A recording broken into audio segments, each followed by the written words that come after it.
এই যে দাদাবাবু, নমস্কার, আমার চ্যানেলে সবাইকে স্বাগত। আজকে সোমবার, আমাদের সোমবারে নিরামিষ রান্না হয়। তো দেখুন আমি করব এখন কচুর শাক। আমি নারকেল আর ছোলা দিয়ে করব। আর হবে ছোলার ডাল, আর এই যে আলু সেদ্ধ হবে, নিম পাতা দিয়ে মাখা হবে, ওদিকে নিম পাতা ছাড়ানো হচ্ছে। আর এই যেগুলো দেখছেন এগুলো শোলা কচু, এগুলো আমি ফ্রাই করব।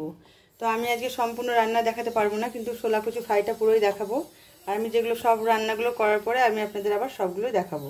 আর এই যে এখানে কচি কচি নিম পাতা ছাড়ানো হচ্ছে, নিম পাতাগুলো আমি ভাজবো। তাহলে আমি রান্নাগুলো শুরু করি, রান্নাগুলো করে নিই, তারপর আমি আপনাদের দেখাচ্ছি।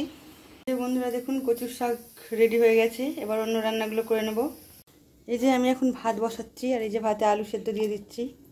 দেখুন ছোলার ডাল সেদ্ধ হয়ে গেছে, এবার এটা রান্না করবো। এটা রান্না করার জন্য এই যে শুকনো লঙ্কা, তেজপাতা, জিরে ফোড়ন দেবো, আর এই যে আদা গ্রেট করে রেখেছি, দুটো কাঁচা লঙ্কা, আর এই যে নারকেল কোড়া দিয়ে রান্নাটা করব।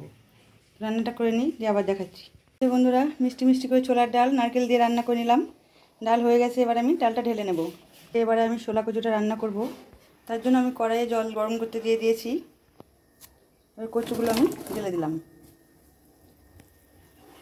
এবার আমি এর মধ্যে 1 চামচ লবণ আর দিয়ে দিচ্ছি ছোট্ট 4 চামচের হাফ চামচ হলুদ। এবারে এটাকে আমি একটু হালকা সেদ্ধ করে নেবো, বেশি সেদ্ধ করবো না, হালকা সেদ্ধ করে নিয়ে তারপর আবার ফ্রাই করব। আমি একটুখানি ঢাকা দিয়ে দিলাম। কচুটা ভাপানো হয়ে গেছে, হালকা ভাপিয়েছি। এবার আমি এগুলোকে কড়াই থেকে ঢেলে নেব। কচুটা ঢেলে নিয়েছি, এবার কচুর মধ্যে আমি লেবুর রস কিছুটা টিপে দিয়ে দিচ্ছি। এই লেবুর রস মাখিয়ে আমি এটা এখন রেখে দেবো। এটা ভাত খাওয়ার ঠিক 10 মিনিট আগে এটা আমি ভেজে নেব, ফ্রাই করব। এবারে আমি কড়াই তেল দিয়ে দিয়েছি, নিম পাতা ভাজবো।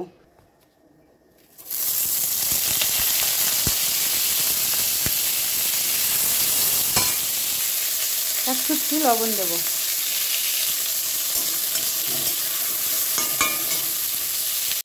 তো এই যে দেখুন নিম পাতা ভাজছি, আপনারা কীভাবে ভাজেন একটু জানাবেন। আমার তো এইভাবে ভাজি। এবার এগুলো মরমরে একদম ঠান্ডা হয়ে গেলে মুচমুচে হয়ে যাবে আর গুঁড়ো হয়ে যাবে হাত দিয়ে চাপ দিলেই। নিম পাতাটা ভাজা হয়ে গেছে, এবার আমি এগুলোকে ঢেলে নেব। তো বন্ধুরা এই যে এই ছোলা কচুটা আমি এখন ভাজবো, ভেজে নেবো। তার জন্য দেখুন আমি এখানে কিছুটা বেসন নিয়ে নিয়েছি, আর নিচে চালের গুঁড়ো আর 4 চামচ ব্রেড ক্রাম। আমি দিয়ে দেবো লবণ, আর দেবো একটু হলুদ, 1 চামচ লঙ্কার গুঁড়ো, এটা ঝাল লঙ্কার গুঁড়ো, এটা কালো জিরে দিয়ে দেবো এর মধ্যে, গরম মশলা। সব আমি এখন একসঙ্গে মশলাগুলো মেখে নিলাম। এবার আমি জল দিয়ে একটা ব্যাটার তৈরি করে নেব। এই যে ফ্রাই প্যানে তেল দিয়ে দিয়েছি, সাদা তেল হয়ে গেলে আমি এগুলো ভেজে নেব। ব্যাটারটা তৈরি করা হয়ে গেছে, এবার আমি রেডি হয়ে গেছে। এবার আমি এর মধ্যে 1 চুটকি খাবার সোডা দিয়ে দিলাম। এবার আমি এই যে ছোলা কচুগুলো আমি এইভাবে সব দিয়ে চুবিয়ে নিয়ে ব্যাটারের মধ্যে চুবিয়ে আমি তেলে ছেড়ে দেবো।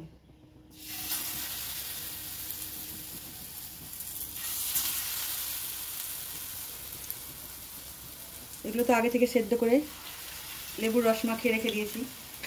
এই যে দেখুন বন্ধুরা, ছোলা কচু এমনিতেই খেতে খুব সুন্দর, খেতে ভীষণ ভালো। আর এইভাবে যদি মানে ভেজে খান তো আরও বেশি ভালো লাগবে। তাহলে এইভাবে আমি সবগুলো ভেজে নিই। আজকে নিরামিষ মেনু এই যে ভাত, কচুর শাক, নারকেল দিয়ে ছোলার ডাল, আর দেখুন এই যে এখানে করেছি ছোলা কচুর বেগুনি বা বড়া, আর এখানে কুমড়োর বেগুনি আছে, মিষ্টি কুমড়োর বেগুনি আছে, নিম পাতা ভাজা, আর এখানে নিম পাতা আলু সিদ্ধ দিয়ে মাখা, গন্ধরাজ লেবু, কাঁচা লঙ্কা, আর আছে এখানে আমের আচার। তো বন্ধুরা আমাদের আজকের এই রেসিপিগুলো কেমন লাগলো নিরামিষ দিনের অবশ্যই জানাবেন কমেন্টে। ভালো লাগলে আমার চ্যানেলটি লাইক, কমেন্ট, শেয়ার এবং সাবস্ক্রাইব করে দেবেন, এবং আমার ফেসবুক চ্যানেলটি ফলো করতে ভুলবেন না। আজ তবে এটুকুই।